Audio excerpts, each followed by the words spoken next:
Sevgili izleyenlerimiz merhaba. TV 2020 ekranlarında Gündem Özel programında Diyalog Medya Grubu Genel Yayın Yönetmeni Sayın Reşat Akar'la birlikte sizlerleyiz.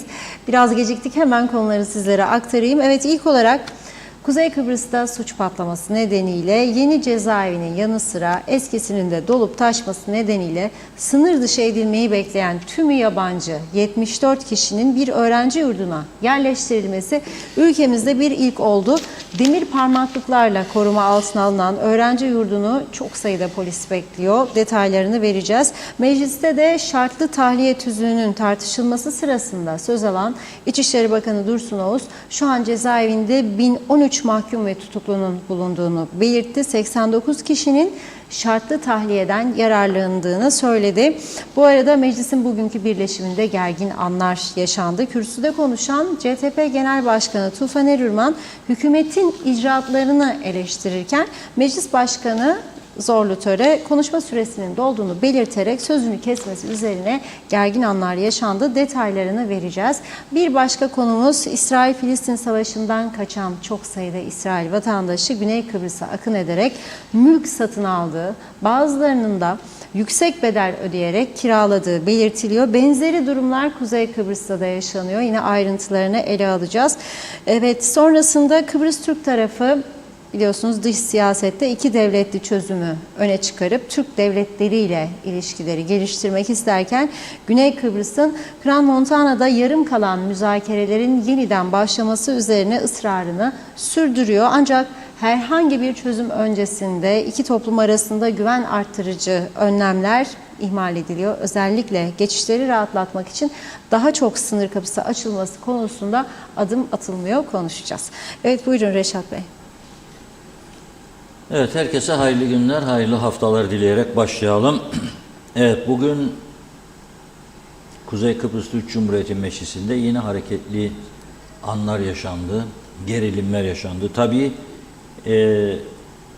yani fazla yapacak bir iş olmayınca ülkemizde en önemli, öne çıkan konu ne oluyor? Karşılıklı çatışmalar, laf atmaları falan.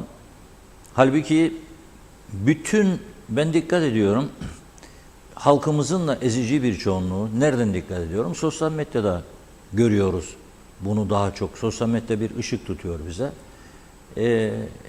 Eğlence yerlerinden görüyoruz. Çarşı, pazardaki hareketlerden görüyoruz. Yanı başımızda bir savaşın olduğunun pek farkında değiliz biz. Bakın, hiç kimse bir anda Hamas örgütünün militanlarının İsrail'de bir gençlik festivaline saldırı düzenleyeceğini, yüzlerce kişiyi öldüreceğini ve bunun arkasından İsrail'in savaşa girişeceğini hiç kimse akıl etmiyordu. Aynen korona sürecinde olduğu gibi bir anda bir korona diye bir hastalık çıkacak ve bütün dünyada hayat duracak, iş yerleri kapanacak, uçaklar, gemiler, otobüsler, trenler duracak, insanlar evde yaşayacak, gelirleri düşecek veya tamamen kaybolacak, hastalıklar başlayacak, bilip bilmediği aşıları kullanmaya başlayacak ve sonra bu aşıların ne tür yan tesirlere yol açtığı konuşulacak ki konuşuluyor, olma olasılığı da yüksektir. Yani birçok insanda bazı değişimler yaşandığını görebiliyoruz. En yakın çevrelerimizde bile nasıl olur bu kadar değişim diye düşünmeye noktasına gelmişsek bir şeyler var demektir. Yani ya havada dolaşan bulutlar bizi etkiliyor olumsuz yönde, düşüncemizi, ne bileyim doğru karar almamızı etkiliyor, ya o kullandığımız aşılar etkiliyor. Mesela veriyorsun kalemi yanındakine, aldın mı? Aldım diyor. Bir iki gün sonra diyorsun, hatırlar mısın mesela kalem verdim? Yok diyor, o kalem benimdi diyor mesela. Bu ne oluyor? Bu demek ki bir değişim var insanlarda. Veya verdiysen ne oldu diyor. İşe yaramazdı o kalem zaten diyor. Halbuki işini gördü ama o gün ihtiyacını giderdi. Ama 2 gün sonra başka bir kalem daha etkili olduğu için, hatta daha iyi olduğunu düşündüğü için o kaleme önem veriyor demektir. Durum budur. Şimdi bu savaşı fark etmiyoruz biz. Ben öyle görüyorum. Yani bu savaşın ne kadar genişleyeceği, nerelere uzanabileceği konusunda hiçbir fikir yok. Ama her gün Rum basını okuyorum. Rumlarda çok ciddi tartışmalar var. Rum Ulusal Konseyi'nin yanı sıra Rum Devlet Başkanı'nın kurduğu bir Milli Güvenlik Kurulu var. O kurul devamlı toplantı üstüne toplantı, devamlı görüşmeler ve bu çerçevede Avrupa Birliği ve diğer ülkelerle ilişkilerin geliştirilmesi ve bu çerçevede fırsat yaratıp da Kıbrıs'ı Türkler ileri siyasi bir adım atmasın diye yaptıkları diplomatik girişimler. Mesela Rum basınında okuyorum. Rum hükümet sözcüsü diyor ki biz Kırgızistan'la bir işbirliği memorandumu, iyi niyet memorandumu imzaladık. Neden diyor? Fırsat vermeyelim. Türk tarafını davet etsinler. Türk devletleri, liderler zirvesine. Onun için Astana'ya gidemedi Sayın Tatar. Onun için davet etmediler. Ve bu arada ne yaptılar? Kırgızistan'a onları teşvik ederek Güney Kıbrıs'ta temsilcilik açtırdılar. Diplomatik. Kırgızistan nere? Güney Kıbrıs nerede ya? Ve fert başına düşen milli gelirin 1200 dolar olduğu bir Kırgızistan'dan söylüyoruz. Yani bizden zengin değiller. Ama diplomatik temsilci büyükelçilik düzeyinde temsilcilik açtırdı Rumlar. Hazırlıklarını yaptılar. Biz Allah inşallah maşallah ana vatan çağıracak da ana vatan öncülüğünde gidecek. Olmadı. Olmadı. Olabilecek şeyler üzerinde de kafa yormuyoruz. Mesela hala bugün oldu. Buradan çok çağrı yaptım. Çok çağrı yaptım. Bu meclis bir ortak deklarasyon yayınlasın ya dedim. Savaşa aleyhinde barış olsun falan filan. Nitekim bugün meclisin gündemine geldi. Sağ olsunlar, teşekkür ediyorum sunan hükümet kanadına. Ama bu defa da konuşmalarla geçti. Herkes konuşmuş. 5'er dakika üzerine. Sonuç söyleyin bana, sonuç. Yarına kaldı zannediyorum sonuç. Görmedim çünkü açıklamalarda görmedim. Sonraya kalsın demişler. Belki yarın çıkar inşallah, bilmiyorum. Bunu bile başaramadık, düşünün siz. Ve biz dünyadan tanıma bekleyeceğiz. Yar mı yüzümüz tanıma bekleyelim. Yani başarılı yaptığımız bir tane icraat var mı? Yok. Ama şimdi bu konu, bu cezaevlerinin patlaması bizim için çok kötü bir durum ya. Düşünün siz, bu ülke turizm ve eğitim adası dediğimiz bu ülke tam bir cehennem adasına dönüştürülüyor. Beceriksiz siyaset yüzünden. Bir türlü doğru dürüst karar alamamaları yüzünden. Bazı kesimlere teslim olunması yüzünden. Eski cezaevi özelliğini yitirdi dediler. Yeni cezaevi yapıldı. Çok büyük paralar harcandı o cezaevine. 200 milyon civarında para harcandı. Bitirildi, açılamadı. Açılması geciktiği için bütün iletişim kabloları fareler yedikten sonra bir daha döşendi. Bir daha bir personel şemasının çıkarılması o cezaevi için 2 yıl aldı. Var mı ya dünyada böyle bir memleket? Cezaevini bitiriyorsun binayı ama açamıyorsun çünkü personel şeması çıkmamış diye. Çünkü bu 2 yıl içerisinde 4-5 tane hükümet değişti. Gelen diyor dur bakalım, o biri gider. Dur da ben gidiyorum galiba der. Öteki geliyor, daha yeni geldim der. Yeni geldim diyen oturup koltuğunu sığıncaya kadar gider, başkası gelir. Ve nihayetinde açıldı. Eskisinin kapatılması beklenirdi. Ne oldu? Kapatmayın ha dediler. Neden? 660 kişiliktir bu yeni açılan mahkum sayısı daha çok. Bir koğuşa 14 kişi. Bak dar olmayacak. Eski cezaevi tekrar devreye sokuldu. Ve şimdi geldiğimiz noktaya bakın siz. 2 cezaevi de full kapasite ve buna rağmen ihraç edilmesi gereken 74 kişi bir öğrenci yurduna yerleştirildi. Öğrenci yurduna yerleştirilmeleri için, öğrenci yurdunda kaçmamaları için, kaçmalarının önlenmesi için oraya da paralar harcandı, demir parmaklıklar yapıldı. Bunu sadece diyalogda görüyorsunuz. Bugün yoktur başka bir yerde. Demir parmaklıklar yapıyorlar. Gelecek inşallah o öğrenci yurdunun fotoğrafı. Ve oraya eleştiriyorlar. Peki neden göndermiyorsunuz bu 74 kişiyi madem ki ihraç kararı çıkmıştır? Neden göndermiyorlar? Düşünün bakalım. Siz düşünün. Para yokmuş. Ona para bulamıyor versin diye bu da öğrenci yurduna kira ödüyor. Öğrenci yurduna demir parmaklık yapıyor. Ve bu defa polisleri yığıyor oraya. Kaçarlarsa çünkü polis suçlanacak gene. Her meselenin çözümünü polise havale etmiş durumdalar. Yani siyaset olarak bir şeyler üretelim. Polisimizi rahatlatalım, halkımızı rahatlatalım. Yoktur böyle bir şey. Biri diyor ki ne yapacak bunları ya? Maliye Bakanı der ki para yoktur biz bunları yollayalım. Zaten yollama kararı da alsa 74'ünü birden yollayamayacağına göre. Çünkü bazıları çoğunluğu Suriyeli bunların söyleyeyim size. Bunların içerisinde 44 tanesi 74'ün Suriyeli. 12 tanesi Nijeryalı. 4 tanesi Sierra Leone. 2 tanesi Zimbabwe. 2 tanesi Kongo. 1 kişi Vietnam. 1 kişi Fas. 1 kişi Mısır. 1 kişi Etiyopya. 1 kişi Türkmenistan. 1 kişi Sri Lanka. 1 kişi Pakistan. Ve 1 kişi Türkiye uyruklu. Hadi Türkiye uyrukluyu gemiye koydum buradan taş ucuna ya da Mersin'e gönder gitsin yakın. Zimbabwe'yi ne yapacaksın? Nijerya'yı ne yapacaksın? Bir Nijerya bileti belki de 1500-2000 eurodur şu anda. Ercan'dan itibaren. Maliye Bakanı diyor ben hangi bir yere yetişeceğim ya diyor. Ona ver buna ver. İlaç bitti ilaç getireceğim. Ama öte taraftan da tabii bazıları bana kızacak. Yani akaryakıda zam mı istedi Reşat Akar'da? Yok ama dolar kaç oldu farkında mısınız? 29'a dayandı dolar. Euro 31'e dayandı.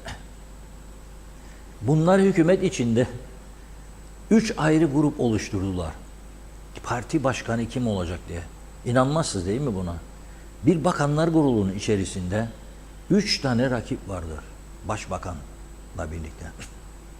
Parti başkanı ve başbakan olma hırsı herkeste var. Tamam da şimdi yani bizim Bormenekşe'deki Hüseyin de ister başbakan olsun veya cumhurbaşkanı. Ama dedim ben Hüseyin'e bir gün hesap kitap yap. Hayvan üreticiliğinden kaç para kazanan dedim. Sütler, hayvan satarsın falan filan. Başbakan ya cumhurbaşkanı olsan kaç para kazanacaksın dedim. Hesap yaptı Hüseyin, hesap kitap. İyidir işim dedi. Anladım ben o zaman ki daha iyidir çobanlık yapmak, hayvancılığa bakmak. Ne yapacak? Hayır istesen korumalar, kapılar açılsın. Hoş geldiniz sayın bakanım sayın falan filan. O zaman ayrı.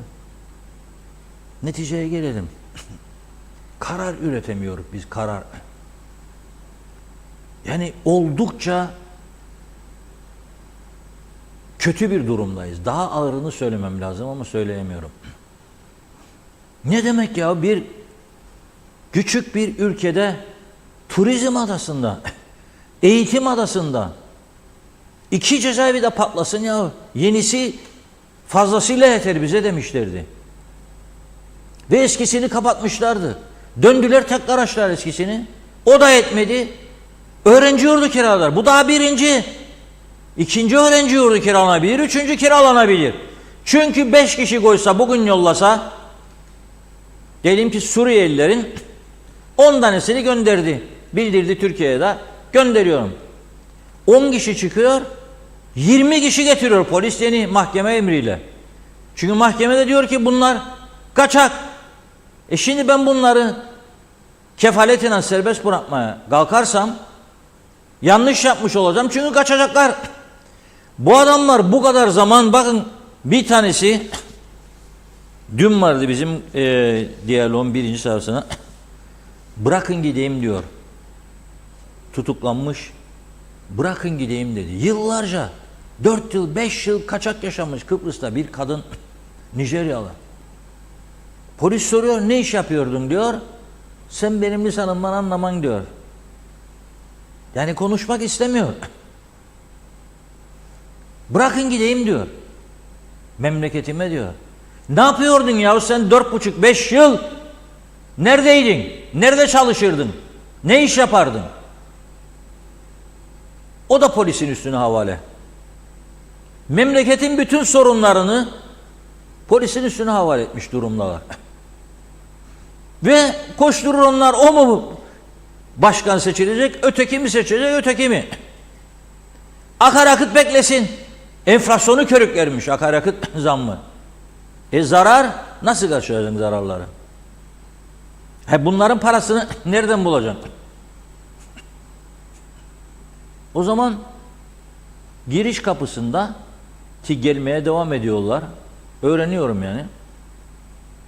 Koyacaksın deport fonu uygulamasını başlayacaksın. Hiç meclise de gerek yok. Yasa gücünde kararname çok çıkardınız. Yüzlerce yasa gücünde kararname çıkarıldı bu ülkede. Yüzlerce. Hiç kimse de sizi mahkemeye götürmez bu konuda. Çünkü ülkenin menfaati nedir? Sen kendi vatandaşına bir şey yapacak değilsin ki. Sen ülkeye girerken 2000 dolar garantiye alacaksın kendini deport fonu. Ama bu deport fonuna ellemeyecek. Ve öğrenci yurdu tutmayacaksın. Ve kaçak olduğunu polis tespit ettiği zaman bunları götürüp Ercan Havaalanı'nda bir odaya koyacak. Sabah koyacak, akşam bunları göndereceksin memleketlerine. Para orada olacak çünkü. Şimdi sen bunlardan para almıyorsun. Bir üniversite 1500 lira kayıp parası alıp cebe atıyor. Ondan sonra bana ne diyor? Ben bunların bekçisi miyim, geldiydi gelmediydi diyor. Devlet bulsun bunları diyor. Nasıl bulacak? Ha sen 1500 euroyu alacaksın. Devlet de harcayacak 15.000 euro bunları bulduktan sonra besleyecek. Mahkeme günü gelecek falan filan. 1,5-2 ay, da 2 aydan sonra da memleketine gönderme için uçak bileti kesecek. Yollayamıyor. Ne kadar güvendeyiz biz şimdi 74 kişi birden o demir parmaklıkları koparıp atlarsa aşağıda hücum diye ovalarda koşturmaya başlar. Ne yapacak? Polis bunlara ateş mi açacak? Ne yapacak? Soruyorum, ne yapacak? Hiç kimse bunun cevabını veremiyor. Bugün itibariyle cezaevinde bizzat İçişleri Bakanı'nın itirafı Dursun Oğuz 1013 mahkum var diyor. 1013. 89 kişi de diyor şartlı tahliyeden yaralandı diyor. Şimdi suçları önleyemedikleri için yasaları değiştirip özellikle deport edilmesi gerekenleri gönderemedikleri için ne yapıyorlar? Şartlı tahliyede süreyi kısaltıyorlar. Yani sen bir suç işledin. Ben seni 2 yıldan sonra gönderdim. 1 yıldan sonra yap müracaat. Göndereyim seni. Mahkemelerin hükümlerini de siyasi tavırlarla etkisizleştiriyorlar. Dikkat edin, en büyük tehlike budur. Mahkemelerin verdiği hükümleri siyasi kararlarla etkisizleştiriyorlar. Neden? Çünkü çıkış yolu ararlar, bulamıyorlar. Cezaevi dolsun patladı, daha mı iyi? Ben bunları mı besleyeceğim diye. Çıksın gitsin. Nereye gidecek? Nereye gidecek? Ülkesine yollayacakların için zaten yollayamıyorsun. Suç işlemeden bulduklarını da yollayamıyorsun. 74 kişi duruyor orada. Onları göndermek yerine öğrenci yurdunu kiralıyorsun. Tabii bu arada öğrenci yurdu da boştur herhalde. Onu da desteklemiş oluyorlar bu arada. Koronada olduğu gibi. Korona da öyle yaptılar. Çok sayıda öğrenci yurdunu kapattılar. Bedava yer gösterdik. Biz onlara no dedi dönemin Sağlık Bakanı. Senin aklın mı? Bizim aklımız kesmez bir de. Sen bize dedi, akıl veriyorsun. Peki. Fuar alanı boş dedik. Yataklarını biz yollayalım dedik. Vatandaşlarla birlikte her birimiz 2'şer yatak yollasak tamamdır. O da yok. Gene o zaman da öğrenci yurdu diyerekten hareket ettiler diyeyim. Tabii bunun arkasında bir şey aramak doğru değil yani. Oralara para akıtmak yok canım. O akıttıkları paradan çok büyük bir şey değil yani. No problem. Bilet kesmeye para yok ama. Bu nasıl bir düzen ya? Ben bunu anlamış değilim. Ve ben bunu çok tehlikeli bir gelişme olarak görüyorum. Gerçekten. İçişleri Bakanı Dursun Oğuz'a bugün eleştiriyor CTP Genel Başkanı Tufan Erhürman. ve aralarında bir konuşma geçiyor. Ama öncelikle Funda'nın böyle bilgisayarın sesini çıkardığı zaman anlıyorum ben. Çok mesaj var, beni de düşünün lütfen diyor. Evet, düşündüğüm için biraz ara veriyorum ama çok önemli ifadeler vardır. Bunları konuşmamız lazım. Buyurun Funda Hanım. Evet, o zaman hızlıca başlıyoruz. Çok çok teşekkür ederek. Mustafa Özcan, İsmail Sencer, Cengiz Mene hayırlı yayınlar diliyor. Mehmet Uluçaylı da 10. yılınız kutlu olsun demiş. Fikret İpekçioğlu da Londra'dan selamlar. Hiç kimse ne oluyor umurunda bile değil. Mustafa Özcan, hastalar ilaçsız. Ne Sağlık Bakanı'nın ne de Çalışma Bakanı'nın umurlarında değil dedi. Hanife Dursun iyi akşamlar yazmış. Celal Harun Akdeniz köyünden Mustafa Aşık mesajı güzeldir diyor. İyi insan olmak, insanca davranabilmek, ışık olabilmek, elindekiyle yetinmek, başkalarının elindekini kıskanmadan sevebilmek, incitmekten, kırmaktan, nefretten uzak kalabilmek ne güzeldir. Severek, sevinerek, sevilerek, düşünerek, hissederek yaşayabilmek, mutlu, keyifli, gönlünüzce bir akşam geçirmeniz dileğiyle demiş. Ahmet Adnan Tolon, sigorta şirketlerinin Avrupa'da yaptığı araştırmalara göre COVID aşılarından sonra 18-59 yaş arasındaki ölüm oranı 2023 yılı başı itibariyle %50 artmıştı. Mehmet Uluçaylı, ilgili bakanlıklar sosyal sigorta reçetelerinin ne zaman eczanelerde geçerli olacak diye bir çalışma yapmıyor. İlgili bakan acaba o koltukta ne yapıyor? İstirahat mı ediyor? Hakan Üçok, Anavatan'dan Amerika'nın üssü var. Sivil lojmanlar mı? Ararsan ne ararsan var diyor. İnşallah diyor Anavatan savaşa girmez, sıçraması çok kötü olur. Ateşkes olması lazım. Bütün ülkeler boykot yapmaları lazım. Celal Harun, insan sevgisi ve ulusal değerlerimize sahip çıkmasıyla bilinen, siyasetin kirletemediği, dürüst kişiliği her zaman önde olan, halkın Karaoğlan'ı olan cesur yürekli Bülent Ecevit'i saygı ve rahmetle anıyorum. Ruhu şad olsun. Evet, Mehmet İnancı, hayırlı yayınlar olsun, batmış batırılmış kaoslar ülkesi cennet adamıza dedi. Şahidi oldu, sağlıklı huzurlu yayınlar, size katılıyorum. Maalesef çok duyarsız olduk. Başımızdan üzerinden savaş uçakları uçuyor. Allah korusun, her an her şey olabilir dedi. Ayşe Güner Mertcan, selamlar hepinize. Eşek arısı yuvasına değnek sokmak doğrusu demiş. Londra'dan Güner Bey'in mesajıydı bu. Zeki Özgürkanlılar, yapılması gereken tek şey kaldı. Halkın ayaklanması ve hükümetin düşmesinden başka çare kalmadı. Bu onursuzların kendi isteğiyle gidecekleri yok demiş. Gaye Kök, şartlı tahliye kararı almadan önce işe kaçakları, ikamet izinsiz kalanları deport etmekle başlasınlar. Pandemi dönemindeki gibi cezaevi doldu. Başladılar başka binalara kaçak yerleştirmeye. Üstelik polisimiz de orada görevli. Biz de güvenlikten bahsediyoruz. Mehmet Uluçaylı, eskiden biz güneyde köyün yüksek tepesinden varilçilerdik. Tangır tungur ses çıkarırdı. Bizim iktidar ve muhalefet boş boş bal yapmaz arı gibi nice iş yapıyorlar. Gidin demiş evinize artık elinizde beraber. Kıbrıs Türk Atatürkçü Gençlik Hareketi kurucu başkanı Arın Taşarken, memleketimiz Kuzey Kıbrıs, başkent Lefkoşa, Girne, Gazi Mausa, çevre temizliği maalesef diyorum. Çevremize hep birlikte sahip çıkmaya çağırıyorum. Temizlik şart olduğunu söylemekteyim yazmış. Fikret İpekçioğlu, evet çölü bile cennete çevirebiliyorlar ama cennet gibi olan memleketimizi de çöle bu kadar kolay çeviren bir hükümet olamaz demiş. Tam bir rezalet. Çağatay Doğanlar, fiyaskolar adası diyor. Evet, Erol Kaşif, 200 kişi Azerbaycan'a götürmeye para buldular. 74 kişiyi gönderemiyorlar. Gülünç. Hakan Üçok, hangi ülkeden gelirse gelsin orada polis karakter belgesine bakacak. Ondan sonra vatandaşı bırakacak, onu buraya gelecek. Mehmet İnancı, hesapsız kasabın gözüne kaçarmış Sayın Akar. Kuzey Kıbrıs siyaseti ve yönetimi bu düzeyde. Ne nüfus bilinir ne de yönetim tarzı. Gün gitsin, mangır gelsin diyor. Hüseyin Koltan, Doğru Kanal TV 2020 iyi ki var. Sevgi saygılarımla ağzınıza yüreğinize sağlık dedi. Bakıyorum Aile Eylül Okutan da iyi yayınlar iyi ki varsınız demiş. Nazmi Kabadayılar diyor ki Allah'ın izniyle kutuplardan da gelince her şey tamam olacak. Mehmet Ali Özdemir iyi yayınlar diledi. Öcal Tekiner, bunları ihraç etmek çok kolay. Ülkeye girişte diyor, üniversite öğrencisi değilse bunları ülkeye getiren devlet 1000-1500 euro devlete yatıracak.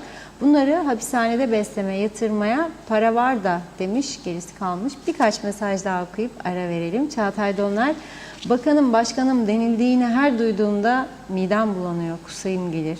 Ahmet Naci Tiftikçi, Suçlular Çalışma Kampı'nda. Ali Dere Sefen, aklımı kaçıracağım demiş. Biz mi anlamıyoruz? Yetkililer her şeyi bizden çok mu iyi biliyor? Bizim aklımızda azalma mı var? Anlayamadım.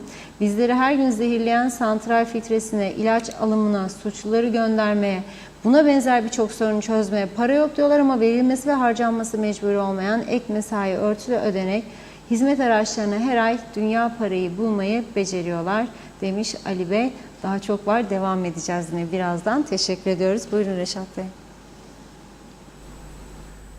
Evet, bu arada bir bilgi geldi. Meclis oy birliğiyle bu savaşı kınayan bir bildiri yayınlamış. Teşekkür ediyoruz. Çok geç oldu ama bir şey değil. Geç de olsa güç olmasın.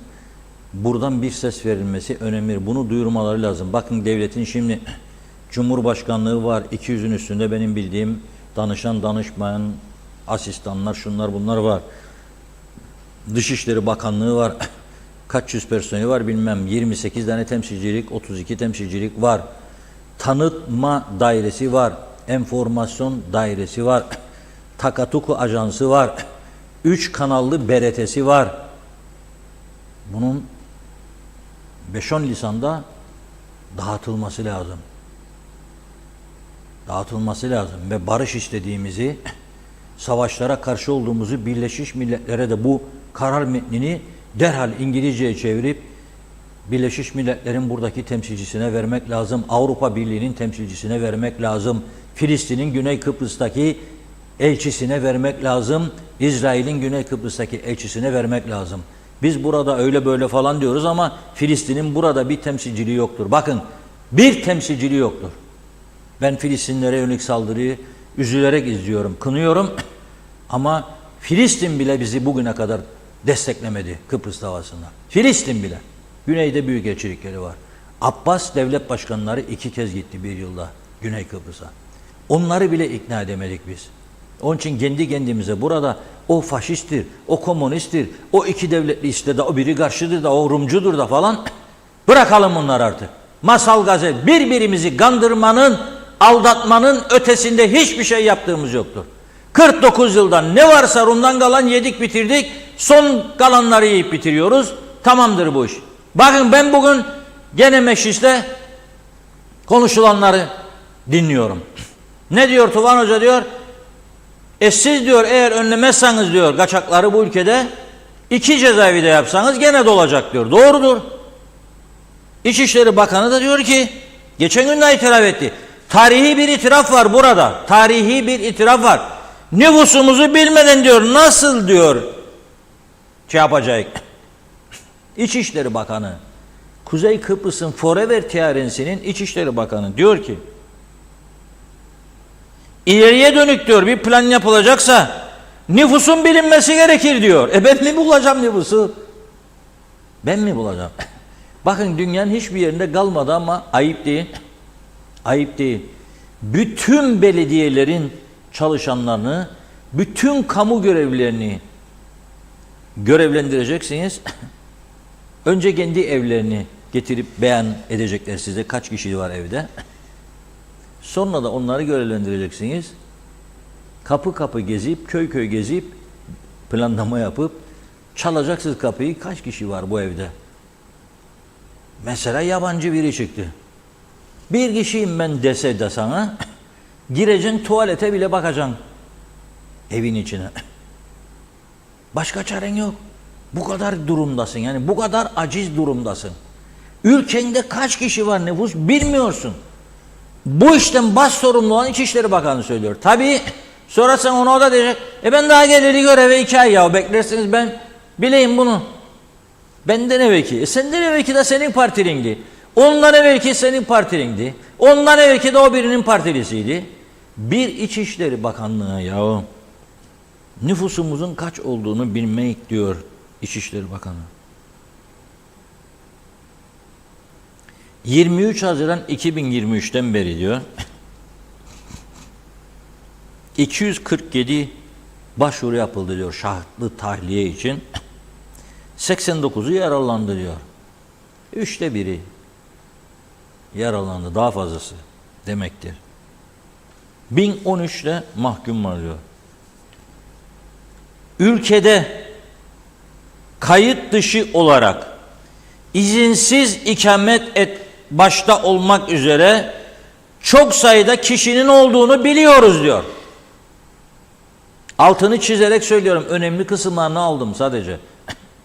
İçişleri Bakanı bir ülkenin diyor ki ülkede kayıt dışı olarak izinsiz ikamet başta olmak üzere çok sayıda kişinin olduğunu biliyoruz diyor. Düzensiz göçle mücadele konusunda Türkiye ile çalışmalar devam ediyor diyor. Kayıt dışı kişilerin ülkede olmaması gerekir. Ve diyor bu kayıt dışı insanlar hepimiz için tehlikedir diyor. Bakan korkuyor, bundan tehlike olduğunu söylüyor. Bakan ülkenin İçişleri Bakanı. Ben ne diyeyim sade bir vatandaş olarak? Ben ne diyeyim? Fatma teyze ne desin yahu? Tek başına kalır 75-80 yaşında evinde. Ne desin? Kaç tane kilit koysun? Ben Cuma günkü son programda Alsancak'ta 2 ev açıldı dedim. Meğer bir tanesi tanıdığımız bir bayan arkadaşın eviymiş. Yazdı bana, çok üzgünüm dedi. Bir hali eşyasını çalmışlar kendisine. Çok üzgünüm dedi. Psikolojim bozuldu dedi ve iyi bir meslek sahibi bir arkadaş yani. İşsiz ve parasız kaldığı zaman ilk müracaatleri soyacak. Karnını doyurmak ister, çalacak ve sen de rahatsız olacaksın. İçişleri Bakanımız diyor ki kayıtsız insanlar hepimiz için tehlikedir.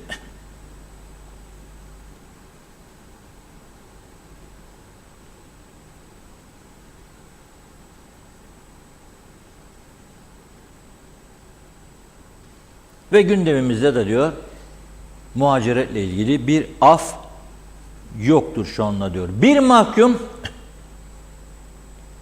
veya bir tutuklu cezaevinde forever tearensiye aylık maliyeti 20.000 Türk lirası. Bugün bir yabancı arkadaş bana diyor, sizin bu ülkede diyor asgari ücret 15.800 çok yüksek diyor. Çok düşük diyor. Niçin dedim? Ben mahsus. Türkiye'de dedim çok daha altında dedim. Ben Türkiye'yi söylemem, burayı söylerim diyor. Niye? Nedir dikkatini çeken dedim.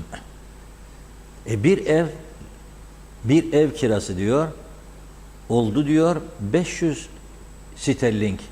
Alsancak, Lapta, Karşıyaka, Kuzey Kıbrıs'ın parlayan yıldızı İskele'de 750-800 olmuş. Rum tarafına geleceğim biraz sonra ve kıyaslamasını yapacağız. Çok önemli çünkü. İkinci ana konumuz mülklerdir ve çok önemli. Geleceğim şimdi. Şimdi önce bitirelim bunu. 20.000 Türk lirası kabul ettik mi?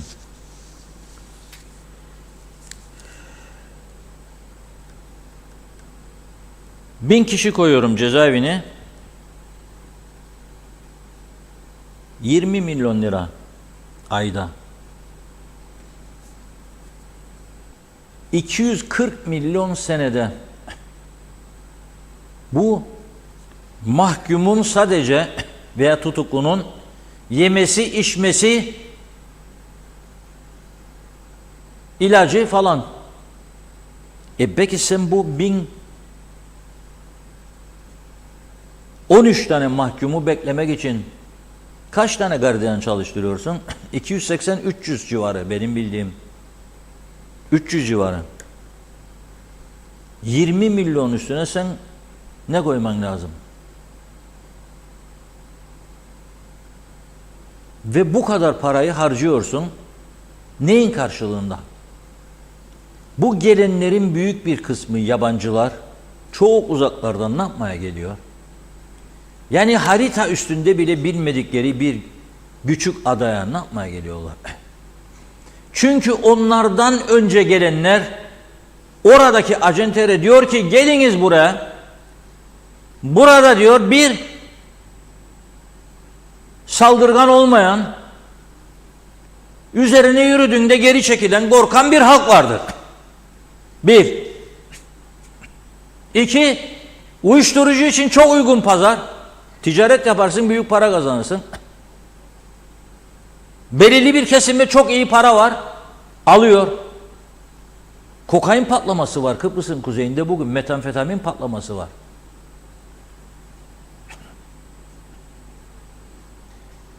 Bu da etti 2. 3. Öğrenci diye girersin. Verirsin 1500 euroyu. Ertesi günü seni ben bir sanayi tesisinde, bir inşaatta, bir lokantada, hatta belediyenin yol yapımlarında çalıştırırım kardeşim diyor. Hastanedeki tespitlere göre hepatit patlaması ve AIDS patlaması konusunda ne düşünüyorsun ey yüce meclis, ey yüce hükümet? Sorarım sana. Ne konuşmazsınız hastane baş doktorlarıyla? Kaç tane AIDS'li vardır Afrikalı gelen bunun içine? Kaç yüz tane? Nasıl baş edeceksiniz siz bununla? Ve bunlar gittikçe yayılıyor. Çünkü bunlar ilişkiye girdikleri gene Afrikalı kadınlar sonra Türklerle ilişkiye giriyor burada. Nasıl durduracaksın bu felaketi? Kaç yüz tane hepatit, tehlikeli hepatit hastalığı vardı. Yani sadece olayın ya bırak gelsinler ya falan da işte o değildir sadece boyutu. Sen bunların sayıları o kadar çok yükseldi, o kadar patlama var ki sen bunları bütün polis değil askerlerin tümünü de kullansan sen bunları kolay kolay çıkaramayacaksın. Nasıl tespit edeceksin bunları? Kaç yüz tane, kaç bin tane ev arayacaksın? Kaç yüz tane uçak isteyeceksin bunlara gönderirsin? Onu söyle bana. Niçin yapıyorsun bunu? Niçin? 35 taneye çıkardın üniversite sayısını. Onları mutlu etmek için 350 yapın be. Ne olacak? Ve övünürsünüz. Bizim ülkemizde 350 tane üniversite var. A'dan Z'ye hepimiz kültürlüyük. Herkes de profesördür bu ülkede. Tamam bitti bu iş. Aferin size. Ne olacak? Yani birilerine korkunç servet kazandıracaksınız diye. Ya en azından gururun yanında yaşanmasın diyorsanız, yani her 1000 kişide 10 kişi okula gidiyor diyorsanız, 1000'de 10. O zaman bir kayda bağlayın bunu. Gelenlerin devamlılığı konusunda üniversiteleri mecbur edin size her ay muntazam rapor versin. Yanlış rapor verdiği zaman kilidi vurma zorunluluğunu kabul etsin. İmzaladın kendilerine bunları. Ha yok yapmayacaksınız bunu. Gidip üstüne üstelik kurdele keseceksiniz her gün onlarla beraber. Ondan sonra da memleketimiz eğitim adası oldu. Ne eğitim adası ya? Bu ülke uyuşturucu adası oldu. Fuhuş adası oldu be. Açık gözle görülen bir şey. Nerede? Nerede? Onun için bu işin başka şeyi yok. Tahammül sınırlarını aşmış durumdadır. Bir ülkenin İçişleri Bakanı, ben buna bakarım. Eğer diyorsa ki nüfusumuzun ne olduğunu bilmiyoruz. Eğer diyorsa ki bu kaçaklar hepimiz için büyük tehlikedir, ben bu ülkeden korkarım arkadaş. Bunu ben değilim söyleyen, bunu İçişleri Bakanı. Benim haklarımı, halkımı korumakla mükellef bir bakandır bunu söyleyen. O da korkuyormuş diyor. Hepimiz için korkudur diyor. O zaman ne olacak bu iş? Oturun bir yol haritası çizin görelim biz de. Size fikir veriyor herkes, birçok insan. Biz de buradan aktarıyoruz. Koyun bir deportonu, alın paraları gönderin diyoruz. Yok. Nereye gidecek bu işin sonu? Ve sen öğrenci yurtlarını şimdi tutuklular için kiralayacaksın, bir de onlara para vereceksin. Hastanede ilaç yok, kanser hastaları ilaç bulamıyor, para yoktur diye. Ve sen onun ilacını getiremeyen adam, yurt kiralayacaksın da yurda da para. Oraya bir yılda polis dizeceksin. Sonra bu polis nereye? Cezaevinde polis. Yurtların etrafında polis. Bir yıl makam sahibini korumada ve eski başbakanlar, cumhurbaşkanları polis. Türkiye'den misafir gelir, onları korumakla görevli polis. 10 kişi önde gidecek, eskort. Öyledir kurallar çünkü.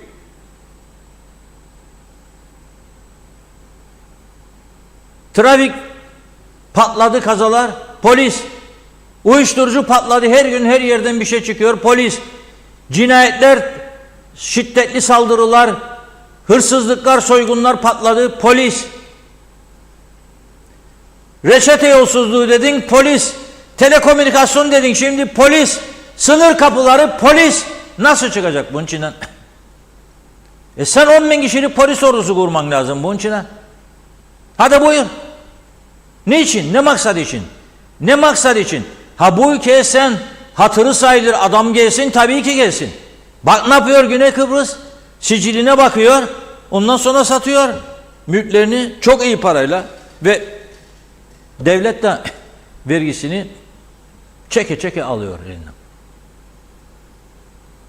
Kaç para getirdin sen bu ülkeye de geliyorsun? Biz ne yapıyoruz? Biz bizden fakirini, bir aç insanları koyuyoruz buraya. Sen adamın yüzüne bakıyorsun.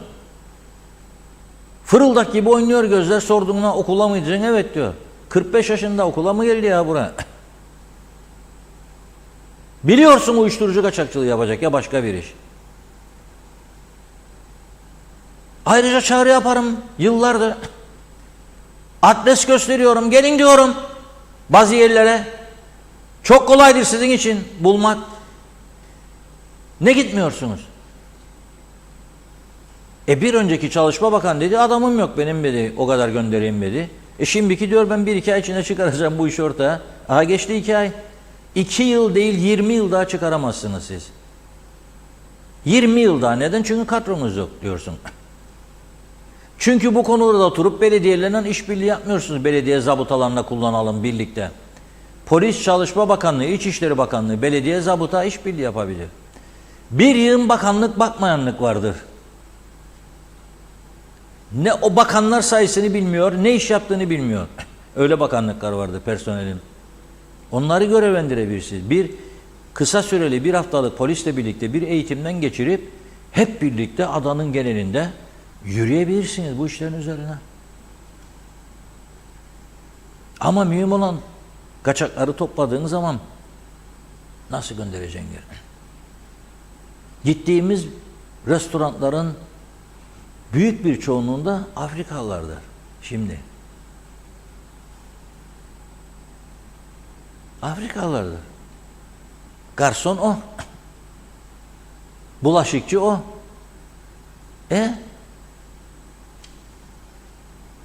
Görmedim, duymadım. Kayıt yok. Sigorta yok. Vergi yok, ihtiyaç sandığı yok. İşveren için de iyi bu. Para ararlarmış. Kaç tane restoran fatura kesiyor? Acep soruyorum bakayım. Kesen var mı daha doğrusu? Yoktur. Erhan Arıklı Bey'in kardeşi Ayhan Arıklı bugün bir paylaşım yaptı. Sosyal medyada okudum. Diyor ki hem şikayet ederler diyor, kaçak emlakçılar var bu ülkede, patladı. Ben sorayım kaç tanesi fatura keser bunların diyor.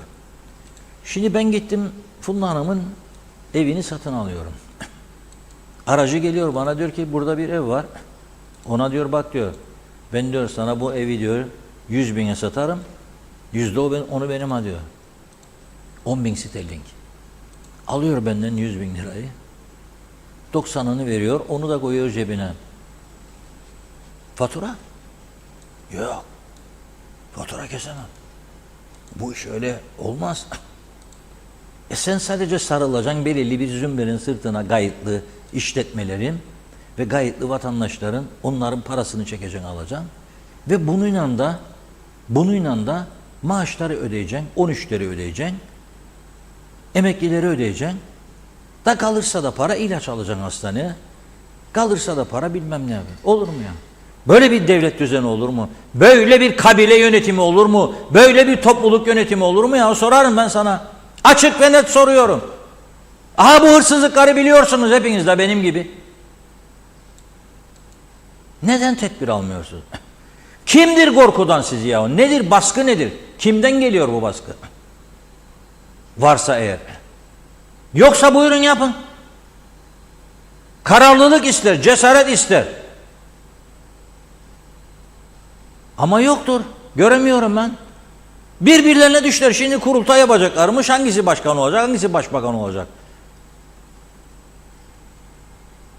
Nedir ya bu çektiğimiz 49 senedir bu? Dünyada benzeri görünmemiş bu siyaset anlayışının. Milletvekili seçilir, 3 gün sonra bakan olmak ister. Ya hangi bilgi, hangi görgüyle, hangi tecrübeyle? Kaç işletme yönetmişsin sen? Kaç yüz tane resmi yazı yazmışsın? Kaç ülkede bulunmuşsun? Kaç uluslararası toplantıya katılmışsın? Hangi konularda çalışma yapmışsın?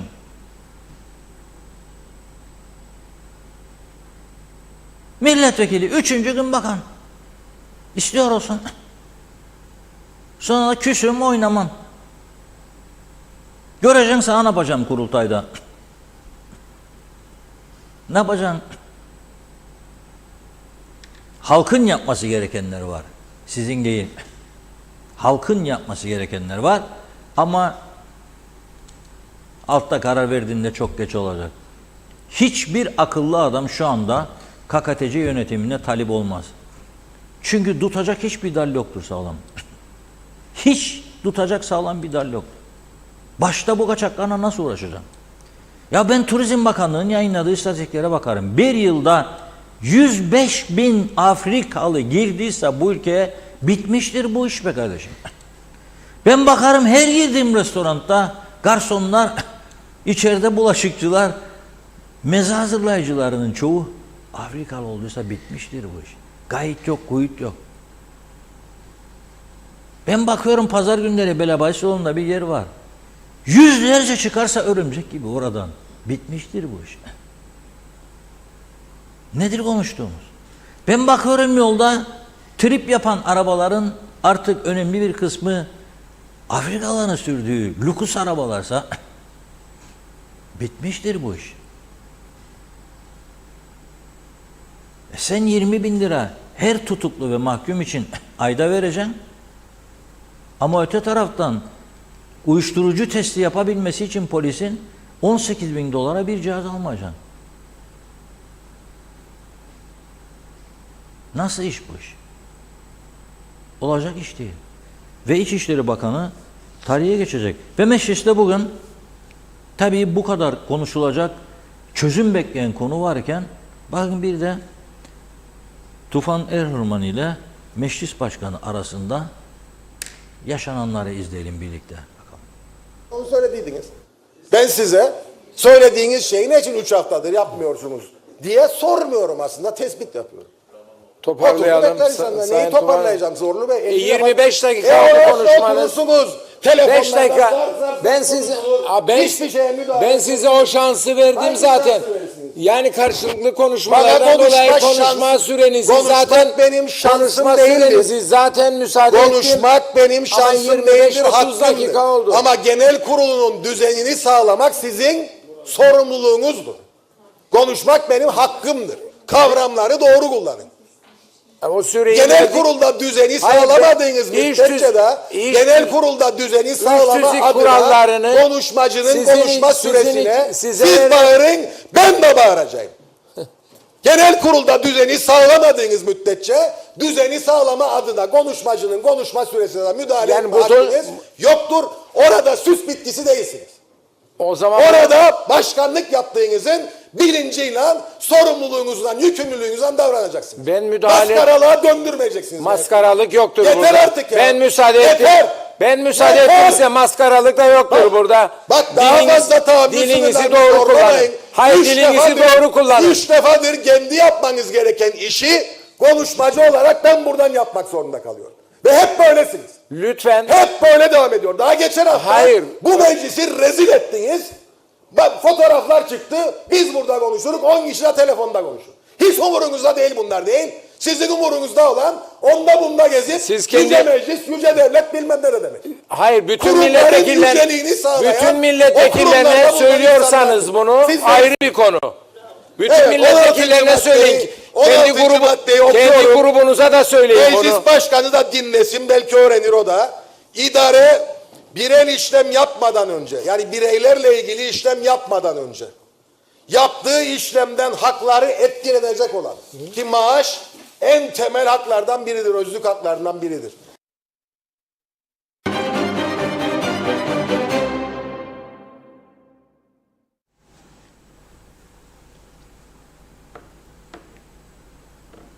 Hey gidi yüce meclis. Ya o meclis binasının olsun parasını verseydiniz ya. Adam istedi satsın. Konstantinos Damtas ismini de verdim size. Dianellos tütün fabrikasıydı. 74 öncesinde orası. Dianellos tütün fabrikası. Rumundu yani. Bizim güneydeki mallarımızı kullanırlar. Tamam, kabul ederim. Ama satmak istedi sana. Dedi versinler paramı. 2003 kapılar açıldıktan sonra 2 milyon euroya fit idi adam. Şimdi sorarsan 20 milyon isteyecek. Ne vereceğim Ruma'ya para? Tamam, verme. Ama üstünde ne kadar egemensin? Senin değil. Onu bile yapmadılar. Onu bile. Ama öyle şahıslar yarattılar. 200 milyon isterlin, 300 milyon isterlin Rum mülklerini satarak kazananlar var. Ama bunlar 2 milyon euro verip de meclisin toprağını satın almadılar. Düşünün. Nedir konuştuğumuz? Başından beridir fiyasko her şey. Bir çözüm olursa global takasa kaç var o yanda, kaç var bu yanda? Ben bu işi bugün söylemiyorum ha.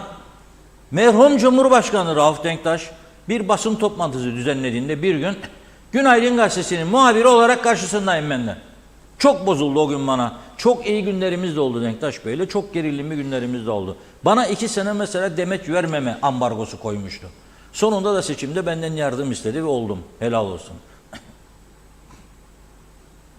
Cumhurbaşkanı Denktaş o gün Rum basınında toprakla ilgili iddialar vardı. Ben de sordum. Dedim ki Sayın Cumhurbaşkanı, hep Rum basını okudunuz ama bir tane çok önemli iddiaları var. Diyor ki %15,5'tur tüm ada genelindeki Türk toprağı diyor. Ne diyorsunuz? Aman anam, bir kızdı bana. Dedi ki Rum ağzıyla mı konuşuyorsun sen de? Onlar dedi işte elinden gelse 5,5 diyecekler. Bizim için dedi. Yalan söylerler dedi. Tamam. Ben 30 senedir bu sorunun yanıtını ararım. Ya bizim güneyde ve kuzeydeki toprağımızın oranını onlar açıklıyor. Siz bilmiyorsunuz yani. Dalga geçersiniz bizimle. Onun da kaydı yok. Şimdi toprağımız elden gidiyor, Filistin oluyor. Ben mi satarım? Mal sahibi satar. Sonra da toprak elden gidiyor. Gidecekse gidecek. Gidiyor zaten. Ama sen sana verileni almadın ya, ben buna bakarım. Sen kaynak yaratmadın. Elinde korkunç kaynaklar varken yaratmadın. 200 bin Rum'dan mülkler kaldığı halde sen gittin bazı bakanlıkları ve daireleri kiraya götürdün, taşıdın. Sırf bazı müteahhitleri destekleyesin diye onların mallarını kiraladın ya sen. Para veresin diye 5 yıl vadeli, 4 yıl vadeli sözleşmeler yaptınız. 15 bin sterlin ayda, 25 bin sterlin ayda. Ve hala siyaset sahnesinde bazıları. Yarattığın düzen bellidir senin ya burada. Yarattığın düzen bellidir. Ana vatandakiler de hala bugün oldu. Aman sırf ana karıştı denmesin. Aman sırf iyi geçinirsin. Aman sırf Kıbrıs Rum dünya duymaz. Göz yumdu sizin bu yaptıklarınıza. Görmezden geldi. Böyle mi gidecek bu iş ya, ama anlamadım. Gitmez tabii ki. Buyurun Funda Hanım. Evet, devam edelim. Mesajlarımızda çok var. Biraz kaçtı gibi ama Şenol Tatlıcıoğlu nice senelere demiş. İyi ki varsınız tüm çalışanlar. Yusuf Kocapınar kolay gelsin. Bu yolsuzluklarla ilgili kurumların yukarıdan aşağı bir temizlik yapılması lazım. Ahmet Tekman önüne geçebilmek için üniversiteyi mühürleyecek ya da ceza yazacak. Giriş gümrüklerinde miktar para soracak. En önemlisi nereden buldun yasası yürürlüğe girmesi gibi. Bu ciddiyet olmazsa hükümetçilik ve kafalar sistem değişmediği sürece diyor güle oynaya sürüne sürüne sürüneceğiz. İyi yayınlar dilemiş. Hasan Nihat Erduran direkt kargo yolcu olmadan burada ekonomi rayına oturmaz. BM bunu bile çözemedi. Filistin'e gitsinler bari. Orada katliam var. Burada Türk askeri barışı korur. Mehmet Şenler kolay gelsin diyor. Tema Yavaş soğuk Londra'dan selamlar, iyi yayınlar diledi. Ali Dere Sevener tarafımız ateş çemberi içinde olmasına rağmen koskoca KKTC devletinde konuyu Diyalog TV ve Reşat Akar'dan başka kimse gündeme getirmiyor demiş. Karagöz Nesmi Ali selamlar. Seçimler ne zaman artık değişim şarttır. Yani Salih Mullalı sev beni seveyim seni düzeni olursa her şey mübahtır. Ta ki yapanın yanına kar kalır. Bu düzen böyle gidecek demiş. Hasan Nihat Erduran diyor ki BRT meclisten canlı yayın yapmasın. Türbüne oynamalar belki biter. Dışa BM'ye, Avrupa Birliği'ne beraber mücadele ederler. Bu ambargo izolasyonlara çare ararlar belki demiş. Evet, Kıbrıs Türk Atatürkçü Gençlik Hareketi kurucu başkanı Arın Taşarkan da Türkiye Cumhuriyeti başkenti Ankara'da Cumartesi günü CHP Cumhuriyet Halk Partisi 38. olan kurultayda genel başkanlık seçiminde yeni seçilen Sayın Özgür Özel'i genel başkanlığa seçilmesini tebrik ederiz. Başarılar dileriz. Şükriye Özgen çok doğru söylüyorsun demiş. Ayşe Güner Mertcan meclisimizin kınama kararını İsrail duyunca kaçacak delik arayacak herhalde. Londra'dan Güner Bey. Salih Kanal, Başbakan bilirmiş nüfusu. Hadi bize söylemez dedi. İçişleri Bakanı'na olsun söylesin madem bilir. Baron Nuri 50 seferde hep seçim diyor. Oturan koltuktan kalkmayacak diyor. Kalacak bu işin ucu. Bir yere kadar gidecek demiş. Hakan Üçok, ülkemizde 1 milyondan fazla vatandaş var. Mehmet Uluçaylı, Filistin'deki katliamları kınıyorum ama Filistin Devlet Başkanı her zaman güneye gidip hem bizi hem Türkiye'yi kötüledi. Başı sıkışınca Türkiye'ye koştu.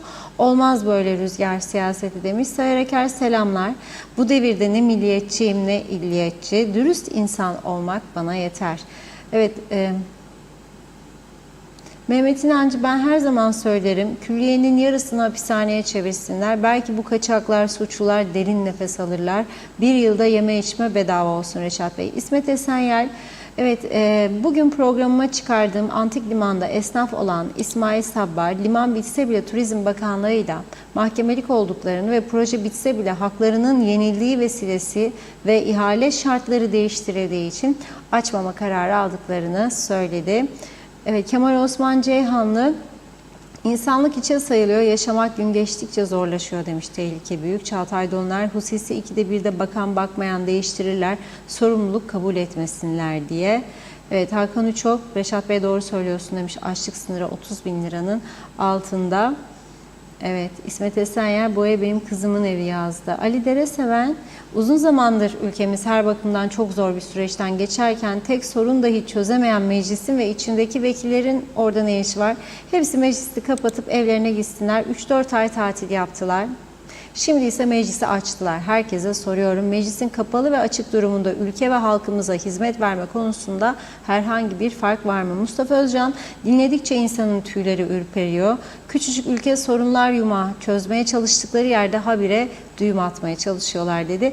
Bir iki mesaj daha okuyup ara verelim. Hasan Nihat Erduran, yabancı ortaklı şirketlerin yerli emanetçi ortakları ve aldıkları toprak araziler incelenirmiş. Yakında öğreneceğiz bunları inşallah maşallah. Polise kolay gelsin. Şirketler mukayyitliği ve tapuya da. Zafer Akbaş da demiş ki asıl sorun şu soru. Bir mahkumun devlete gideri 20.000, çalışıp helal ekmek kazanmaya çalışan bir birey 16.000 lira mı oluyor? Kapatın bu ülkeyi, zarar görüyor demiş. Ergün Yahat iyi yayınlar diledi. Evet, bakıyorum. Ahmet Halil de iyi yayınlar dilemiş. Emine Beyaz 100 Karzıoğlu da işe gitmeden maaş alanlar var bu memlekette diyor. Daha mesajlarımız da var ama devam edeceğiz yine sonrasında. Teşekkürler. Buyurun.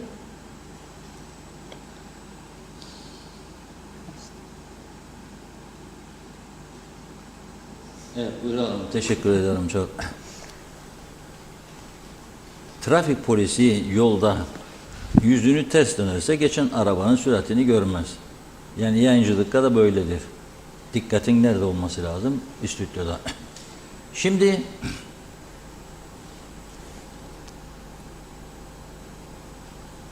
adanın güneyi milyarlarca euro kazandı mülk satışlarından. Avrupa Birliği üyeliğini kullanarak o sıfatı dünyanın en zengin adamlarını çekti bir ara. Altın pasaportlar skandalı var. Çünkü rüşvet onlarda da geçerli maalesef. Ve meclis başkanları, eski meclis başkanları ve bir agel milletvekilinin yanı sıra 3-4 üst düzey yöneticisi halen yargılanıyor. Çok ağır cezalar alacakları kesin. Çünkü bunları bir medya kuruluşu, El Cezire televizyonu ortaya çıkardı. Para alıyorlar. Kilise de aldı. 300 bin euro mesela. Rus mafyası, Çin mafyası. Güney Kıbrıs'a akın etti. Pasaport alsınlar diye. Sonra dünyanın belli başlı zenginleri, Rum yönetimi dedi ki ben size veririm vatandaşlık ama dedi ilk başlangıçta 500 bin euro bankaya yatacak, 5 yıl dokunamayacaksınız. En az 500 bin euroluk bir mülk alacaksınız. O mülkün ödeyeceğiniz vergisinin dışında ekstra 65 bin euro vergi ödeyeceksiniz. O 65 bin euro alıp ne yapıyor adamlar? Yolları yeniliyorlar, daha fazla yol yapıyorlar. Kanalizasyon, arıtma, aydınlatma. Ya dün gece karanlık olmuştu gecede. Güneye geçtim, hava karardı biliyorsun, saatleri de değişti diye. Yani bu artık söylerken de ben mahcup oluyorum. Bu kadar mı aciz duruma düştük? Aydınlık bir memleketten karanlık bir Afrika çölüne geçmişim gibi hissettim kendimi. Uzun zamandır gece hiç geçiş yapmadım diye. Akşam üzeri böyle saat 5.30 falan hava karardı. Dönüş yaparım. Zaten gidişte 45 dakikada geçtim. Saat 3-3.30 gibi geçtim. 45 dakika. Telefon elimde, rejiyi aradım. Arkadaşlar koyun Metehan'da, değişmez ıstokandır bu bizde. Devamlı görürsünüz. Metehan'da yine izdiham. Üst kacı, altında da güneyden kuzeye geçişlerde veya kuzeyden güneye geçişlerde veya karşılıklı geçişlerde yine uzun araç kuyrukları oluştu. Bir baktım, bir kuyruk gitmez, yürümez arabalar. Dönüşte giderken iki tarafta normal kimlik kontrolü yapıyor. Dönüşte Rum muhaciret memurları baktı, gördü ki izdiham mı? Tek kabinle hiç bekletmeden geçirdi insanlar. Neden? Kimlik yapmayacağım dedi. Ben durdum. Geç dedi. Ben Türk'üm. Geç dedi. Plakayı görürüm zaten. Kamera sistemiyle seni adam zaten kontrolü alıyor. Bizim tarafta yürümez arkadaş. 3 tane muhaciret memuru tak tak tak tak tak tak tak tak tak tak tak tak tak tak tak tak yürümez. Peki benim derdim, beni yönetenlerin, Astana'ya gidemedik, gitseydik devlet tanınma, Türk devleti eşit. Rum'un derdi, Kranmontana'ya gidemedik de Kranmontana'ya gitseydik Kıbrıs kaldı yerden. Ya bırak Astana'yı, bırak Kranmontana'yı. Artır güven artırıcı önlemleri. Güven artırıcı önlemlerin en önemlisi karşılıklı geçişlerin artmasıdır. Madem ilgi ve rağbet de vardır, madem Avrupa Birliği geçen gün daha 3 gün önce yetkilisi dedi ki Rumlara 260 euro akaryakıt alabilir, her Kıbrıs Rum engelleyemezsiniz dedi. Arabayı doldurduktan sonra bagajında da 10 litreye kadar yakıt geçirebilir, bu tüzük gereğidir dedi. 10 litre bidonda onu da alaman gerek. Ama 100 litre korsa bagajaydı alabilin. Madem ki sen her sattığın 100 liralık akaryakıttan 30 lirasını Özdemir Berova'nın maliye kasasına aktarıyorsun. Bu senin için büyük bir nimettir. Bari bunu halledin. Bu da olmaz. Olmaz arkadaş, olmaz. Olmaz. Çünkü aldığım bilgiye göre kabine içinde bazıları demiş ki gelmesinler ya üstelik Rumları Türkiye bize yeter der. Nasıl yeter ya sana Türkiye? Ne ilgisi var bunun Türkiye'yle? Her şey Türkiye'ye endeksleme, her şeyi Türkiye'ye havale etme. Ne ilgisi var? Yani Türkiye kendi yabancı çekmeye çalışır para alsın diye. Sen burada ayağına gelip para bırakıyorlar sana da sen bunları geri itmek istersin. Yahu savaşların ne kadar kötü olduğunu görmüyoruz ya şimdi Filistin-İsrail savaşında görmüyoruz. Ne kadar gözyaşı, ne kadar kan var ya görmüyor musunuz bunları? Rumlar akıllanmadı. Ya akıllansın akıllanmasın. İki tarafın da akıllanması lazım. O gün de gelecek diye düşünüyorum ben. O gün gelecek. Hazırlanalım. Daha çok geçiş olsun, daha çok temas olsun. Fakat olmuyor, olamıyor, olmuyor. Ve Rum basınından öğreniyoruz. Bakın, okuyacağım şimdi size. Rum basınından. Bizim tarafta daha Denktaş Bey zamanından Kıbrıs Türkleri Denktaş demezler. Dektaş Bey'e gittim. Dektaş Bey derlerdi. Ta Dektaş Bey zamanından her şeyi biz Rum basından öğreniyoruz. Bizim tarafta bırak kalsın karıştırma kafalarını falan filan öyle bir zihniyet var. Rumlar diyor ki iki tarafın teknik komitesi son bir yıldır yeni kapıları görüşüyor ama olmuyor. Çünkü bizim taraf demiş ki 3 tane teklifimiz var size. Kabul edin. Biri Letra Palas'ın geçişleri arabalı geçişleri açılsın. Onlar da diyor ki o yolun kapasitesi geçişlere uygun değil. Çünkü bir gidecek bir gelecek en fazla. Bu da çarşısının içine düşecek onların. Aykasyon bölgesi vardır. Aykasyono. Muhtar Hüseyin Eminoğlu Bilecik'indi. Benim de bir zaman çocukluk zamanımda kaldığım mahalledir. Rumlarla çok yakın. Tabii barikat vardı. Mücahit beklerdi orada. Okullar bölgesi dediğimiz yer. Orası da ancak yürüyüş yolu olabilir. Surlar içinden. Üçüncü de Hasbulat. Rumlar Miyamila derler. Hasbulat kapısı. Rum tarafı demiş ki Hasbulat olabilir arabalı geçişte.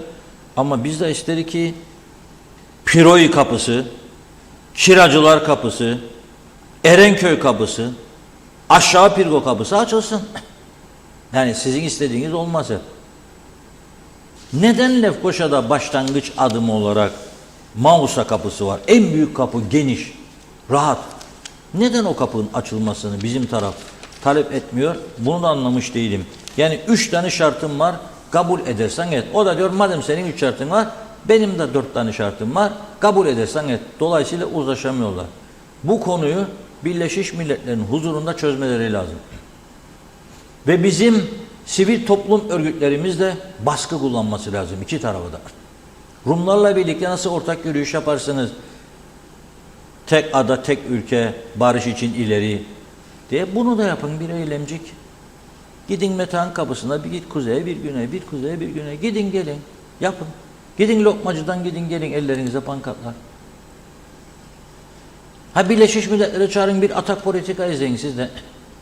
Gelin deyin bekliyoruz. Bakın ha buraya deyin. Bakın buraya.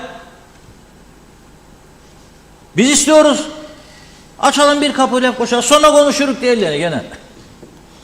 Esas izdiham çünkü Metehan'dadır. Yok. Bu Metehan olmasın ve Lokmacı olmasın ve Beyarmudu geçişleri olmasın. Larnaka'dan buraya turist akışı, Lokmacı'dan turist akışı biter. Ve tabii ki esnaf da biter. Esnaf tamamen biter. Bugün çok sayıda kuaför bile güneyden gelenler sayesinde ayaktadır. Bırakın konfeksiyoncu falan filan. Bırakın dişçileri. Bırakın akaryakıttan 100 liradan 30 lira kasaya akmasını. Bundandır. Ama hepsinden önemlisi gelsin gitsinler. Karşılıklı görüşmeler, konuşmalar, yavaş yavaş bir güven artıralım. Maalesef Yapamadılar, yapamıyorlar. Bizim taraf Güney'in yaptığı gibi yapın. Koyun ıskanelleri oraya. Bir kapı yazın nasıl bütün dünya havalanlarında yok mu? Mesela İngiltere'de UK Citizen yazar. İngiliz vatandaşları. Veya Avrupa, EU Citizen. Avrupa Birliği. All others. Onlar da diğer ülkeler. Onlar sıraya girer, muhaciret memuruyla yüz yüze konuşmak zorundadır. Ama sen bugün İngiltere çıktığı halde Avrupa Birliği'nden bugün sen Kıbrıs Cumhuriyeti kimliğinden git, ıskanere koyuyorsun pasaportu, yüzünü de çekiyor, pasaporta koyuyorsun, otomatik kapı açılıyor, muhaciret memuru yok. Hem personel tasarrufu yapıyorlar, hem de seni ezmiyorlar. Zehir gibi geçiyorsun, tak tak tak tak tak tak. Larnaka'dan çıkış yaparken muhaciretten geçmiyorsun artık. Girerken muhaciretten geçmiyorsun eğer Kıbrıs pasaportun varsa. Biz neden koyamıyoruz? Neden koyamıyoruz ya? En azından onlar ki 125 bin kişide Kıbrıs Cumhuriyeti kimliği var Türklerde. Ben bunu anlamış değilim ve büyük bir üzüntüyle karşılıyorum. Yüce Meclis, oturun çözün bu konuyu da ya. Oturun bir gün sadece bu konuyu konuşun. Tamam ya, ben senin sağlık politikanı eleştirmeyeceğim. Sen de benim bilmem beni Rumcu ilan etmeyeceksin.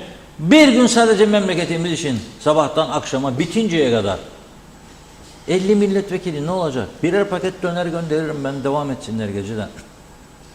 Ne olacak? Ne olacak yani? 2 paket isteyene de 2 paket, helal olsun. Baştan bitirin bir işi. Biz de vatandaşlar olarak sizlere alkış tutalım. Ama maalesef yapmıyorlar. Ve bu geçişler, mülk konusundan bahsettik. Güney Kıbrıs işte bu yabancılardan alırken 500 bin euroyu şimdi çıkardı 5 milyon euroya. Bu evleri de görüyorsunuz değil mi? Yazıyor üzerinde. Larnaka şu anda İsrail vatandaşlarının en popüler bölgesi oldu. 2+1, bakın 2+1 80-85 metrekare fiyatı 200 bin eurodan başlıyormuş. 200 bin. 2+1. Türklerin ev ve topraklarının olduğu 74 öncesinde Mackenzie bölgesi 300 bin artı. Kiralar korkunç. Şimdi bizde de bakıyorum, bizde çalışan bazı arkadaşlar da son birkaç gündür geliyorlar bana. Bizim ev sahibi delirdi. Bu kadar ister. Öteki geliyor, bizim ev sahibi delirdi. Evet. Çok ciddi bir sorun oldu. Ama o tarafta da ciddi sorun olmaya başladı. Çünkü 750-800 euro alan bir adam ayda nasıl verecek 1000 euro ev kiralasın? Olacak gibi değil. Bir an önce yerli halk için sosyal konut projelerini gerçekleştirmelidir, yapmalıdır KKTC yönetimi. Bir an önce. Kırsal kesim arazi meselesi bitmiştir arkadaş. Zaten toprak da kalmadı. Elde kalan biraz yer varsa değişik bölgelerde bir an önce sosyal konut projelerini başlatmalı. Aksi halde gençlik bir süre sonra evlenemeyecek, çünkü ev tutacak hali olmayacak. Anne babanın yanında da kalamayacağına göre ömrü billah. Bu konuya el atmak zorundadırlar. Bu bizim durdurabileceğimiz bir rüzgar değildir. Bakın Rumlar da durduramıyor. Ha toprak zaten devletindir. O binaları söküp de götüremez İsrail vatandaşları. Esas tehlike fiyatların çok yükselmesinden dolayı yerli halkın sıkıntıya düşmesidir. Yani 15.800 lirayla ev mi kiralayacak yoksa ev mi satın alacak? Nasıl olacak bu iş? Mümkün değil yani. Buyurun Funda Hanım. Evet, tamamlayalım mesajlarımızı. Feyzan Korur, bazı dedikodular dolaşıyor. Öğrenci sıfatıyla ülkeye giriş yapılıyormuş. Bu doğruysa vay halimize dedi. Halide Oğlak, ağzınıza sağlık Reşat Bey. Çok doğru konulara parmak basıyorsunuz. Ülkemizde eksik birçok konu var. Maral Şah, Reşat Bey saygım sonsuzdur hepinize ama bu üreticilerin sıkıntısını duyuralım demiş. Harnip alımı ne zaman yapacaklar? Sabır kalmadı. Tek geçim teknemiz bu. Bu ürünün alımını gerçekleştirmediler. Fiyat açıklanmadı ve alım başlayacak. Fiyat açıklayalı ve alım başlayacak denileli tam bir ayı geçti. Saygılar demiş. Mehmet İnancı, askerden yardım alabilirler. Jandarma görev yapabilir. Asker. Arif Mustafa Cüce, selamlar, iyi yayınlar. Ali Süget, evet çok doğru konusunda ne olur bir şey değişir mi Reşat Bey demiş.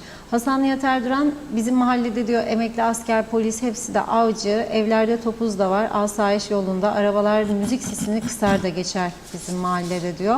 Yaya bile kısık sesle konuşur. Çünkü mahalleli birlik beraberlik içindeyiz. Polisimizi de rahatsız etmeyiz. Başka işlerde işlerini yapsınlar diye yardımcı oluruz. Her mahalleye de tavsiye ederim demiş Hasan Bey. Fevzi Mehmetçioğlu, söylediğiniz çok doğru demiş. İsmail Mine Başarır, şu an Yenikent Dereboyu trafik felç bilginize.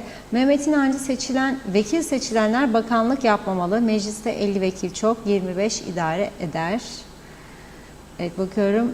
Ahmet Tekman, meclisteki görüntüden sonra bence bu meclis ve hükümet artık güncellenmesi lazım diyor. Erdal Yarkın, iyi yayınlar diledi. Osman Mene de kolay gelsin demiş. Evet, Hasan Nihat Erduran, Diyanellos'un sahibi, dom sahibi gibi EOK'cıydı. Yargılanmadılar, mülkler devletindir diyor. İlker Çetin, Girne'nin trafik keşmekeşiyle ilgili ne düşünüyorsunuz? Görüşleriniz nedir demiş. Evet, Hakan Uçok, nereden buldum yasası mecliste geçmesi lazım. Ferdiye Altuner, diline yüreğine sağlık Reşat Bey. Keşke söylediğiniz bu doğruları duyabilse baştakiler. Hüseyin Mulla Emin, Allah aşkına diyor, meclisi gördünüz bugün, düşünün KKTC meclisi böyleyse düşünün vatandaşın hali ne durumdadır, yazık oldu bize. Çağatay Doğuner, sev beni seveyim seni misal diyor. Mehmet Yayar, Çalışma Bakanı Sadık Gardiyanoğlu kaçak işçileri her gün yakalayıp gönderiyor. İnşallah temizlenirler. Cem Güner, kolay gelsin, Saray Oteli hapishane yapacaklarmış, öyle duyduk. Ha, iyi olur. Çeşme'den iyi akşamlar diledi. Mehmet Ali Özdemir, Reşat Bey güzel söyler, araziler satılıyor, sitem ederler. Peki 75'ten bu tarafa hala da kırsal bölgedeki insanların yaşamını sürdürmesi, ailesine daha güzel bir yaşam için hükümet ne yaptı? Hangi tarım ve hayvancılık üzerine katkıda bulundu? Bırakın geçmişi, hala şu ana kadar toplanan harnumu bile almadılar. Ne beklersiniz bu insanlardan? Sadece seçimden seçime köylere gelirler. Hiç kusura bakmasınlar demiş. Emine Beyaz Yüz Karzıoğlu, evet işe gitmeden maaş alanlar var diyor. Evet, Hasan Nihat Erduran, demiş ki nüfus önemsiz, her daire istatistik tutar, planlama yapar diyor. İlim bilim budur. Sağlık, muhaciret, eğitim, ithalat, ihracat, araç sayısı vesaire her şey bilinir demiş Hasan Bey. Harper Şekerci, Reşat Bey her zaman kıyas yapıyoruz. Ne zaman aynı değere gelir bu memleket demiş Kuzey ile Güney. Celal Bozdemir, iyi yayınlar, ülkeyi ilgilendiren çok güzel konuları dile getiriyorsunuz dedi. Fikret İpekçioğlu, hepsinin işi hava civa demiş. Boş boş konuşmalar mecliste devam ediyor. Irmak Hastürk, iyi yayınlar diledi. Allah'a emanet olunuz inşallah. Amin, demiş. inşallah. Hasan Bağcıoğulları da iyi yayınlar diledi. Bakıyorum. Cüce Nihat da selamlar demiş. Evet, Hasan Nihat Erduran, direkt ticaret tüzüğüne oldu. ABBM uyur herhalde. Ulaşımsız ticaret, turizm rekabet edemez. Yerinde sayacak diyor. Mehmet İnancı, herkese sağlık içinde mutlu akşamlar, renkli uykular, yarın görüşmek ümidiyle dedi. Evet, bakıyorum tamamladık gibi. Teşekkür ediyoruz. Buyurun. Evet, bugün konularımızı büyük ölçüde tamamladık. Yarına da konu kalsın diyoruz. Ama bir önemli uyarı yapayım. Bir izleyicimiz de özelden mesaj attı. Çok iyi oldu, memnun oldum. Beni de uyarmış oldu. Çünkü bana da mesajlar geliyor son bir haftadır. Bana gelen mesajları dahi o yoğunluktan ben bugün gündeme koymuyordum. Yani düşünün siz, izleyicimizden gelince hatırladım ve çevirdim bana gelenleri de. Çevrim içi yarı zamanlı bir iş olarak seçildiğin için tebrikler. 2800 liret gün benimle iletişime geç diyor telefon numarası. Telefon numarası 535'li.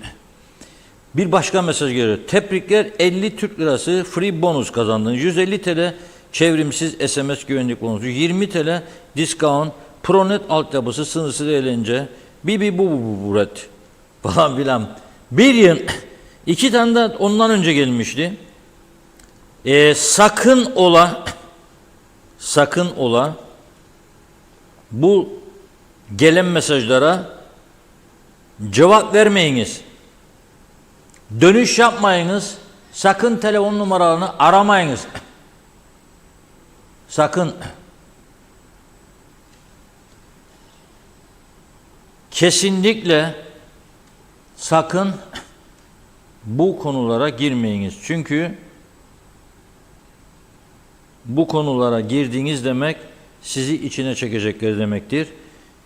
Şüphelendiğiniz bir durumda varsa polisi lütfen haberdar ediniz. Evet, bugün bu kadarla noktalıyoruz. Amerika Birleşik Devletleri Dışişleri Bakanı Blinken bugün Ankara'daydı. Çok önemli gelişmeler var. Dün akşam bütün televizyon kanalları Blinken'in nedir bu sürpriz ziyaretleri diye tartışma programı yaptılar. Neydi biliyor musun? Hiç açıklanmadığı halde Güney Kıbrıs'a da gitmiş. Amerikan Dışişleri Bakanı Blinken hiç açıklama yapmadan Güney Kıbrıs'a gitmiş. Bağdat'a gitti. Güney Kıbrıs'a gitti. Oradan Türkiye'ye bu sabah. Bölgemizde çok önemli gelişmeler var. Onun için diyorum, ben devamlı Funda Hanım'a da söylüyorum. 100 liran varsa 70'ini harca, 30'u cebinde kalsın. Ne olur ne olmaz. Onun için söylüyorum. Bazı yakınlarım da bana sorar, ne yapacak bir şey olursa, ben de şakayla karışık, saklı alışık derim ki, eve sen bir torba un, bir torba pirinç, bir torba da şeker koy derim. Gülerler. Ya o çocukluğumuza gördük bunları, babam getirirdi. Neydi derdik? Savaş çıkarsa oğlum verdi. Ne olur ne olmaz derim ben. Ama en azından 100'ün 30'u dursun, çünkü gerekli olabilir. Koronanın bir gün kapımızı çalacağını bilmezdik. İşlerin duracağını, parasız kalacağımızı bilmezdik. Evet, bugünlük bu kadar. İnşallah güzel gelişmeler olur tabii ki. Savaş olmasın, barış olsun diyoruz. Ve yarın aynı saatte görüşelim diyoruz. Teşekkür ediyoruz ve tamamladık sevgili izleyenler. Ben de yeniden görüşünceye dek hoşça kalın. İyi akşamlar.